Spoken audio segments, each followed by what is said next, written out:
What's up, nerds? Good morning. It's your boy, the OG GM, coming to you at 12 o'clock in the afternoon here on this lovely, slightly muggy, unfortunately, 27th day of June in the year of our Lord John Cena 2023. And we have the winners of the 2023 Origin Awards, Game of the Year type stuff. And yeah, this one's going to be a little upsetting for a lot of people, unfortunately, because apparently Origins has decided to throw away common sense in exchange of trying to make a now seemingly no longer existent issue more important than actual quality in gamings. Now, before we get into this, I'm probably going to say a few off-color remarks. So if that offends anybody, I'm sorry. I will like to reference a very interesting statement that I read yesterday about somebody whose kids are teenagers in school right now. And they said that I've got two kids at school, one's LGB, and all this stuff that everybody's upset about, it isn't happening anymore. It's past. It's like, they look at the whole thing like we looked at goth or fidget spinners. So this virtue signaling that all the game companies seem to think they need to make a non-existent hobby fan base happy is pointless, because that fan base has already moved on to being angry over something else. These people that you kowtow to aren't the people that are buying your games. The people who are buying your games would not vote for these, especially the one that you nominated for Game of the Year. Do you disagree with me? Yeah, probably. I'm drinking Mountain Dew because it was on sale. And it's too hot for coffee. Support me, Mountain Dew. I will sell out. All right. So Origins has decided that the 2023 Game of the Year is Coyote and Crow. Mind you, this game did not come out in 2023. In fact, it came out in 2021, if I remember correctly. But whatever. This is tabletop role-playing Game of the Year. Why? Because of the quality of the art? Nope. Because of the interesting alternative history that it offered? Maybe. Because of the writing and the system? Nope. Because the creator spent a very long time going out of their way to insult pretty much the entire hobby, telling people don't buy his game, and if you don't agree with what he thinks, go kill yourselves? Yeah, that's the reason why somebody should be nominated for Best Game of the Year. This guy has basically spewed out hate against the thing that he's supposedly against, making him as bad as the thing he's supposedly against. Anybody that tells anybody else, go kill yourself, I'm sorry, you're just a horrible human being. But he wins Game of the Year. The other Game of the Year was Agents of Doom from our friends at Mofidius, a game company and a system that actually deserves it. And the third one was the Pathfinder Savage Worlds box set, was also nominated for graphic design of the year. Oh, okay. So retailer game of the year was Boop by Smirk and Laughter Games. Nope, never heard of it. If I mention anything you've heard of, please let me know, because most of these I haven't. The Origins fan favorite was Flamecraft from Lucky Duck Games. I assume a board game. Board game of the year for kids was Creature Comforts. Board game of the year for adults was Planet Unknown.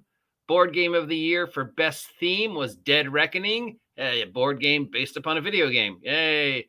Card game of the year was Scout. All over children's game of the year was Honk. I'm not sure what the difference between children's game of the year and children's board game of the year is, but okay. The collectible card game of the year was Magic the Gathering Universes Beyond Warhammer 40k Commander's Deck from Wizards of the Coast. That's all one word, because apparently these guys don't know the meaning of colons and semicolons. Magic the Gathering presents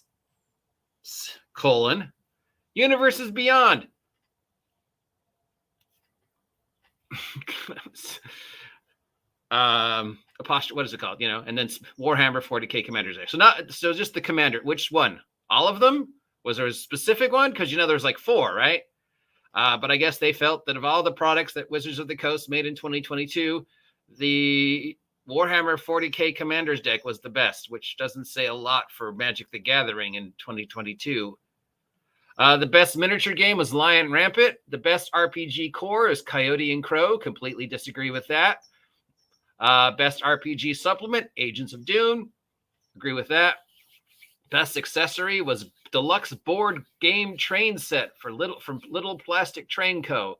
So the best gaming accessory was some toy trains. Sure. Best 2D art and illustration was Cowboys with Big Hearts from Bully Pulpit Games. Nope, never heard of that one. Best 3D art was Fallout Wastelands Warfare from Super Mutants Swan Modifius. I don't even know what that means. So Fallout Wastelands Warfare, which is the miniature version of the Fallout war-playing game that Mophidius made.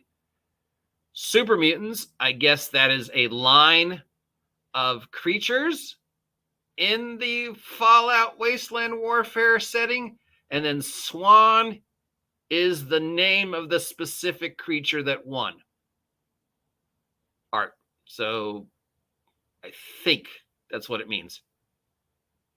I'm not sure, but I'm guessing that's what they meant for it to say. Best graphic design was Pathfinder Savage Worlds box set from Pinnacle Entertainment. Okay, why is of the hundreds of products Paizo made, that one had the best graphic design, as opposed to, say, the normal Pathfinder box or something else? Why that one specifically? I don't know. I'd have to go look it up. But if I remember it correctly, it was a big box. That was for sure. And had a lot of art on it, but it's nothing that made me go, wow, this is the best graphic design I've seen all year. But then I'm prejudiced towards, Tales from the Loop. So I'm probably not the best person to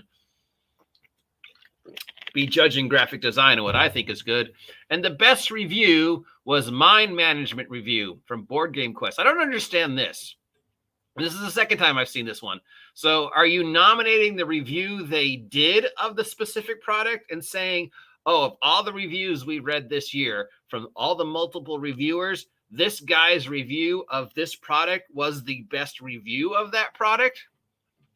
Or are you saying this specific reviewer, all the reviews they did, this is the best company that did reviews in 2022? Or are you just saying that this is the best reviewed product of all the reviews of all the products that every reviewer did from all the infinite number of reviewers all over the world? Mind Management Review was the best reviewed product. So yeah, that's the second one I've seen. It's the two completely different award companies that are now awarding reviews. That's like, I don't know. Do guys who review movies get awards? Like, oh, Siskel and Ebert, of all the people who did reviews of the Flash movie, your review was the best. Here's an award. Is that a thing? Maybe it is. I don't know. I'd have to check the Emmys to see if they've ever given Siskel and Ebert an Emmy for simply watching movies. God, I want an Emmy for simply watching movies. Give me an Emmy.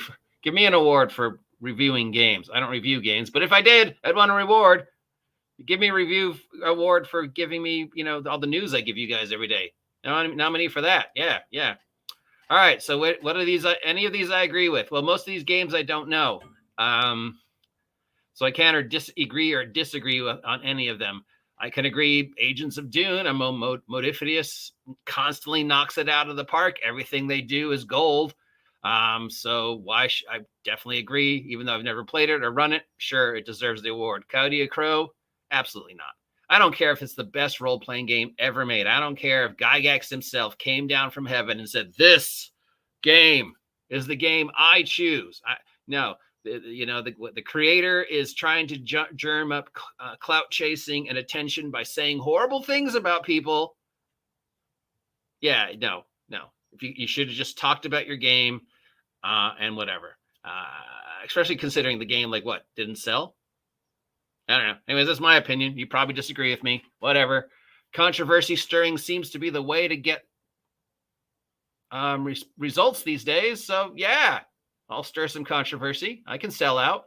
I can be controversial if it gets me more views. Ooh, look at me, controversy. I'll just throw out some hate without actually doing any research or saying anything even remotely not sensical. How's that different than what I do any day anyways? Anyways, those are the award winners. Yeah, I disagree with Coyote Crow. I mean, is it actually a good system? I didn't hear it was. Did it sell? I heard it didn't. Is the guy who created it went out of his way to create controversy to attract attention to himself? Yes, he did. Did he end up, disenfranchising himself from several other people and making himself look like maybe the bad guy after all? He kind of did. Yeah. So I don't know, but maybe I'm wrong. What do you think? What is your opinion of Coyote and Crow? Did you play it? Do you love it? Does it deserve Game of the Year? Do you think the guy who was just spouting all that crap was just kayfabe, playing a heel in order to get attention? Because we know that seems to be a thing now. Or, was he right? Was there any reason to have politics associated with his game, or should he just have instead just relied on how good or bad the game was and just talked about the system? I don't know. We obviously know what I think is just, I don't care about your politics. Tell me about the game. Convince me to buy your game. Telling me to go kill myself is pretty much going to tell me I don't want to support your game.